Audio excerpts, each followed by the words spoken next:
Pluto, you know, Pluto's not a planet. Or it might be a planet. I don't know. They change it every 5 seconds. The last I heard, it's not. And that's like crazy. That's when I left science. When I was like, I'm out. Like, you can't do that. You can't jam Pluto down my throat my whole life. And then the second I get out of school, you're like, we were just kidding about Pluto. It affected me. In elementary school, I got a C- on a test because I forgot to put Pluto. And turns out I should have got above an A. That's what I should have got. Yeah. I should have been asked to teach the class. I should have immediately taught that class. And be like, Nate's apparently the best. I never believed in Pluto, you know? I said it's too far. That's what I tell people. I go, you guys will see. I watched a thing on 60 Minutes once about like this guy with animals. It was about buying tigers. Like you can buy, like if you guys want a tiger, there's a guy you can go to, and you can buy a tiger if you want. And I was like, see, they do this whole undercover reporting, and they filmed like where he keeps tigers. And then, you know, they like asked him afterwards, they're like, hey, do you think it's too easy to buy a tiger in this country? And he was like, yeah, sadly it is. And that was like my favorite part, you know? I was like, that's why America's the best. I didn't even know you could buy tigers. I would have been embarrassed to ask. And then I watched this, and I was like, I don't really have to jump through hoops if I want to buy a tiger. It's not an all-day thing, it's an hour. I'll be right back with our tiger. And everybody wants to get rid of guns. You know, like guns are the problem. But what makes me nervous is like you take away guns from people, those are the exact same people that will buy tigers. That's going to be a much bigger problem, all right? You're probably going to be like, look, here's your gun back. And they'll be like, no, I'm good. My tiger is way better than my gun. My gun missed all the time. My tiger rarely misses. Even if he does miss, it's just for a second. It's never long. Like if a guy dodges a tiger and he's like, your dumb tiger missed, it's like, well, he did not. He's right behind you now. And he is furious. So, you know that saying like guns don't kill people, people kill people? The new saying will just be like, these tigers are killing people. I don't know. It won't be a good saying. He'll just be asking, like, do you know where your tiger's at by any chance? Do you have any idea? You don't know? That's all right. That's a big problem.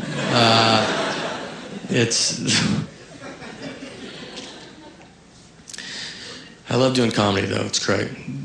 The show's almost over, just so you guys know. I like to let everybody know where we're at. We're about done. I think it makes you feel better when you're like, all right, thanks. Like how many movies you go to, and then you're just like, geez, this is taking forever. And if a guy like popped in the screen and was like, it's about to wrap.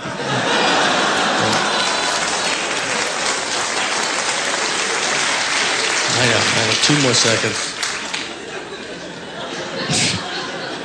And you're like, thanks, man. That was, you know.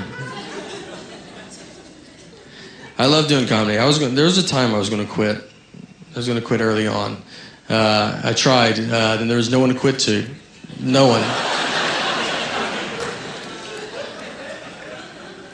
Here's why I do it. I think why. My dad is an entertainer as well. He's a magician. Still is a magician. Started as a clown. Just, you know, I don't want to come off like I come from some rich magic family.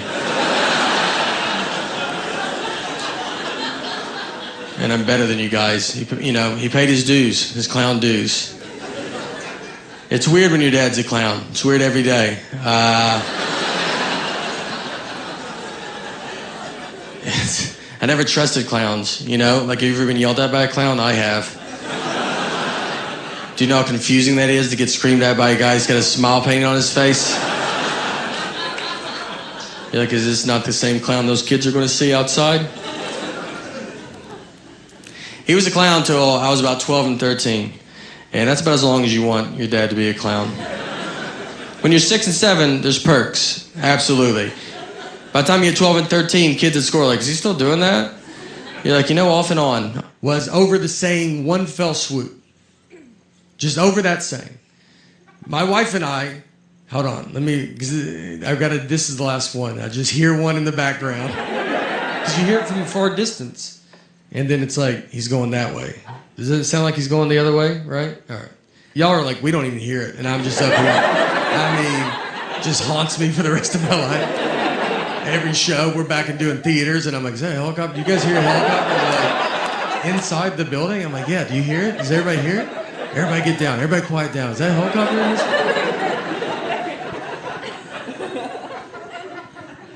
All right. So we got into the fight over the phrase one fell swoop. Just over this saying. And if you're a newlywed, you're like, well, that doesn't make sense. You're right, it doesn't. This is a double-digit married fight. This is when you've already done all the dish fighting or the putting your clothes away fighting. This is when they're trying to mentally break you. They got you almost how they want you, and this is the one that sends it over the edge. So my wife, she wanted to go visit her parents one weekend, and her parents are divorced, and which has been hardest on me, to be honest. That's something people don't talk about, you know? When you marry into divorce, I mean, they divorced because of her, not me, so why do I have to go to 50 different houses? So, she wanted to go visit her parents, and shit, I want to do it in one fell swoop. Now, I've never heard my wife say the phrase one fell swoop. We've been together 20 years, she's never said it. And it felt like someone that day told her, hey, you should start using one fell swoop more. And she goes, I'm about to call my husband, and goes, perfect. Use it 40 to 50 times on him. So she calls me, and she goes, I want to go visit my parents, and I want to do it in one fell swoop. And I go, all right, let's do it in one fell swoop. She goes, I want to do it in one fell swoop. I go, let's do it in one fell swoop, you know? Let's swoop it up, I'm down. And she kept saying it, one fell swoop, one fell swoop. I mean, over and over again. And then when she went to describe this one fell swoop trip, she goes, we'll go to my mom's, come home, then go to my dad's. And so I just like waited, and she didn't say anything, and I just go, that's not what one fell swoop means. And instead of possibly just being wrong, she goes, I know what one fell swoop means. I go, yeah, it doesn't sound like you do, all right? And we have the same last name. I can't have you out there in a one fell swoop conversation. What do you think two birds, one stone mean? Let's just go through them all. I don't know if you know any of these. She hangs up on me. So I get home, and you know when you walk home and you've been in a fight, and you're like, all right, how long is this fight? Is it happening still?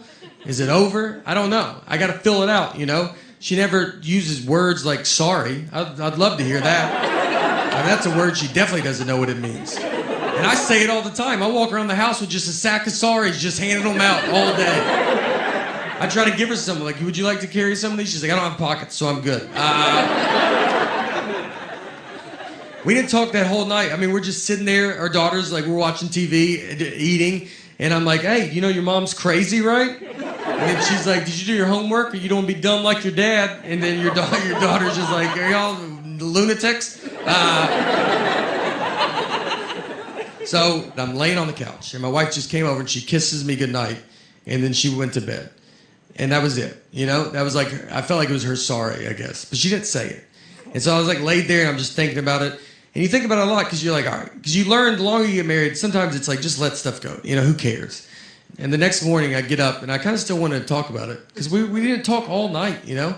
So I went into her, I was like, look, I got to tell you, I mean, it's just not what it means, you know? And that got it going real good. But I felt so good about this argument, you know? I thought about it all night. I was like, you got this one in the bag, man. You should bring it back up. I'm not trying to date her anymore. I'd like to win a fight. We're going to die together. I almost woke her up in her sleep. That's how much I was so excited. I almost just started shaking her going, it's not what it means. Our marriage almost ended in one fell swoop. So, all right, thank you guys so much for coming out to this. Truly appreciate it. You might not even know you have it on your phone. It's worse than what the government's doing. I would rather the government track me than her. She just calls me, why are you at Krispy Kreme donuts? I'm like, look, I'm not going to live like this, all right? If I want donuts, I'm not going to lock my phone in a gym locker and go pay cash for donuts.